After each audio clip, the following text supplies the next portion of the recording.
Recently, while recording a Scratch project review episode, I came across a Scratch project which showed question marks. Okay, account somehow I have an account with question marks.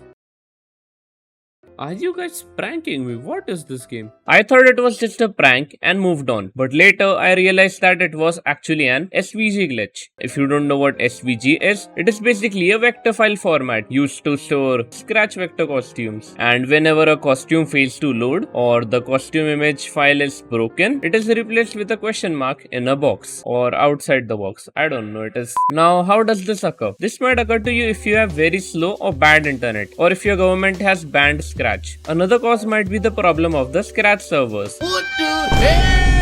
But in this case, you just need to wait for a few minutes. Now, the solution. If this happens to you, you have to be extremely careful, or otherwise you may lose your work forever. When this happens, try refreshing the page. If the bug is still not fixed, close the tab and ignore any warnings telling you to save the project and reopen it after a few minutes. And now the problem should be fixed. Watch this video next because why not? And thank you for watching.